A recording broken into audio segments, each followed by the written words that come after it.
Welcome to the Calculus, a collection of micro lectures, video lessons, and sample exercises. Let's compute the limit of an exponential function given as e to the power of x as x approaches to 0 using a table of values. Before other types of exponential function, let's establish the limit of the exponential function e to the power of x as x to the power of 0 using a table of values. As a reminder, we can get the limit of a certain function if the limit from the left and from the right of a specific number is equal to each other. In this case, we're going to show using table of values whether the limit of e to the power of x as x approaches to 0 from the left and from the right are equal to one another, hence equivalent to our limit. So again, our f of x here is given as e to the power of x, and we are taking the limit of that said function as x approaches to 0. So we can show here two sets of tables. The first values would be the values from the left of 0 and later on from the right of 0. So let's start with this. We can have here x here and we have here f of x. Okay, so let's have the values from the left of 0 first. So you can try here any value from the left of 0 and see the trend looking into the value that of that said function as x approaches to 0 from the left. Let's start with an integer, -2. So -2 will be the value of x. Simply plug that in on our given function e to the power of x. Of course, e is an irrational number, hence probably the result is also an irrational number or a number that doesn't terminate. So let's just simply have an approximation of such.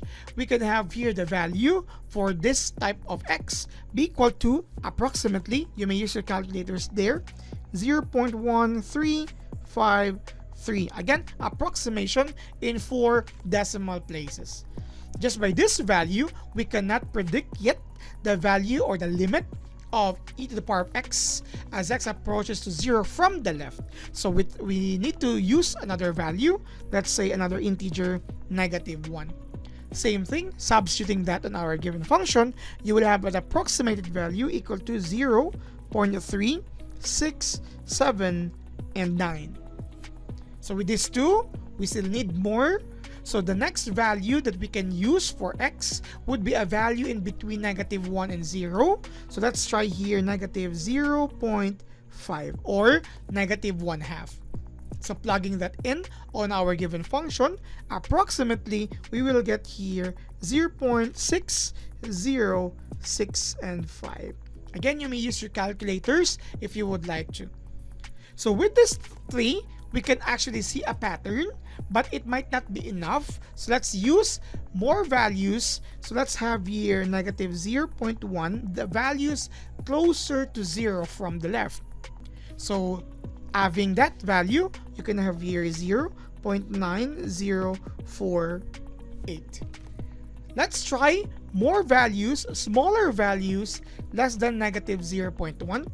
So let's have here -0.01, even -0.001. Even more, you can try. Let's have those values in the meantime. So plugging these values on our calculator, the first is 0.9900 for -0.01.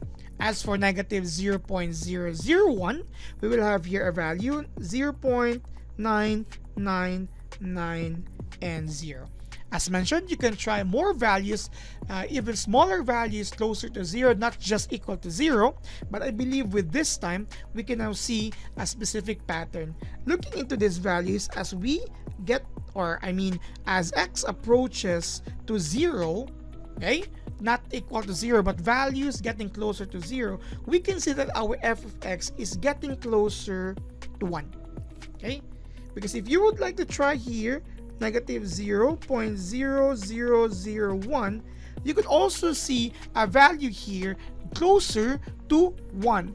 The value when that x is substituted to our given function is equal to, again, an approximation of 0.9999.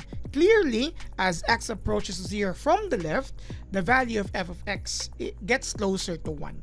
But this might not be the limit, so we can determine that once we try those values from the right of 0, because we need to establish that the limit from the left and from the right are equal to one another to conclude that there is a limit, and that limit corresponds to the same value from both sides. So we have here f of x on this side as well.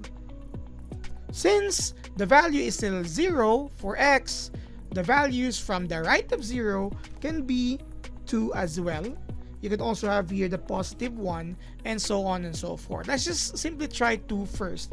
As you substitute 2 to our given function, you will get here an approximated value. Take note, it's positive, so it's a large value here. You will get an approximated value of 7.3891. Please check this using your calculators.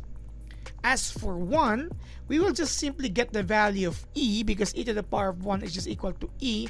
It's an irrational number, but approximately equal to 2.71828, so on and so forth. But in 4 decimal places, it's 3 for this decimal place. We can now add more values. How about 1/2? As we get closer to 0, we will have this for our x, and we will have an approximated value of 1.6487. By this 3, same thing as earlier, we can see a pattern, but this might not be enough. Let's look into more values, more smaller values, getting closer to 0 from the right. So we will include the same values from our first table, but only the positive ones. You have 0.1, 0.01, 0.001, and 0.0001. These are the values getting closer to 0 from the right.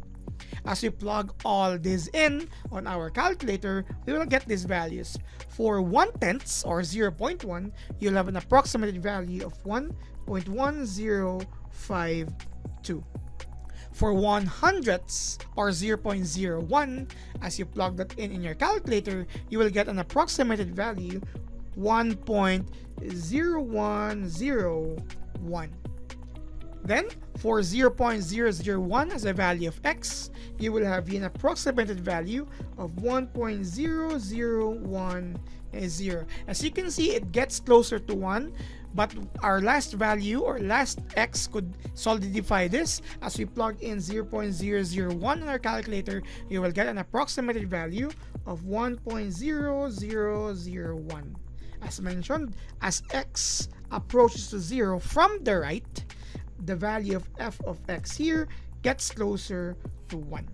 Since the values of f of x when x approaches 0 from the left is 1, and the value for f of x as x approaches from the right to 0, okay, is also equal to 1, we have established that the limit, let me write it here, of e to the power of x as x approaches to 0 from the left is just equal to the limit of e to the power of x as x approaches 0 to the right, and they are both equal to 1.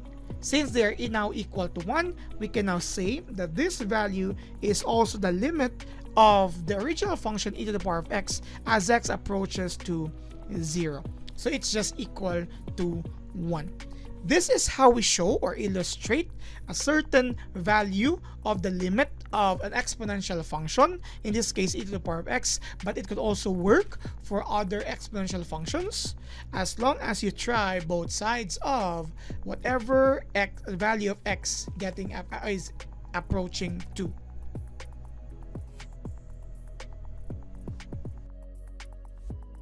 So what are you waiting for?